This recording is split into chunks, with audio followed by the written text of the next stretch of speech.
அனைவருக்கும் வணக்கம். இன்னைக்கு prelims and mains point of என்ன கொஸ்டின்ஸ் இருக்கு அப்படின்னு சொல்லி பார்ப்போம். First one, Tamil Nadu has signed an agreement with which country to establish offshore wind farms அப்படின்னு சொல்லி கேட்டிருக்காங்க. கடலில் காற்றாலை பண்ணைகளை நிறுவுவதற்கு தமிழ்நாடு எந்த நாட்டுடன் ஒப்பந்தத்தில் கையெழுத்திட்டுள்ளது?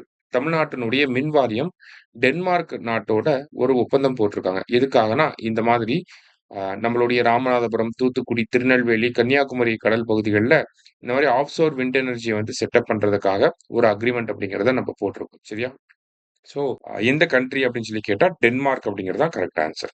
அடுத்தது, in which session of Indian National Congress Vande Mataram was adopted as national song of Congress party? இந்திய தேசிய காங்கிரசின் எந்த கூட்டத்தில் வந்தே மாதரம் காங்கிரஸ் கட்சியின் தேசிய பாடலாக ஏற்றுக்கொள்ளப்பட்டது? ஸோ இந்தியாவோட தேசிய பாடலா ஜனவரி 24, 1950 ஏற்றுக்கொள்ளப்பட்டிருக்கும். காங்கிரஸ் கட்சியினுடைய தேசிய பாடலா வந்தே மாதரம் எப்போ வந்திருக்கும் அப்படின்னா 1937 ஃபைஸ்பூர்ல ஜவஹர்லால் நேரு அவர்கள் தலைமையில் நடந்த மாநாட்டில் தான் இந்த இது நடந்தது. சரியா? So option B.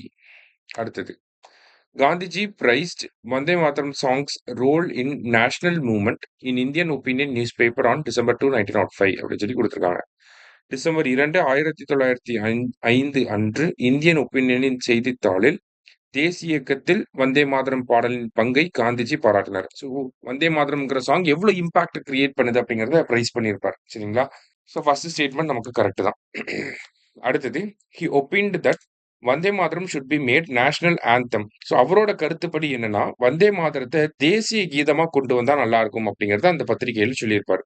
ஆனா நம்ம தேசிய பாடலாக கொண்டு வந்திருக்கோம். சரியா? ரெண்டுமே கரெக்ட் தான்.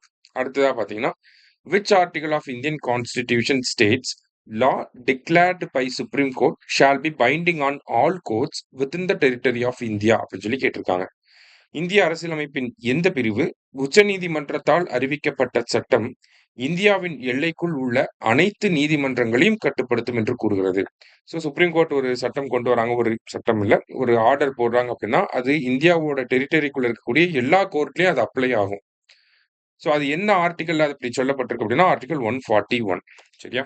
லாஸ்டா இன்டர்நேஷனல் ஹியூமன் ரைட்ஸ் டே கேட்டிருக்காங்க. December 10 நம்ம இன்டர்நேஷனல் ஹியூமன் ரைட்ஸ் டே அப்படின்னு சொல்லி அப்சர்வ் பண்றோம். ஓகேவா? இன்னைக்கு 5 கொஸ்டின்ஸ் பார்த்துருக்கோம். தேங்க்யூ. சுரேஷ் IAS அகாடமி, வெற்றியின் முகவரி.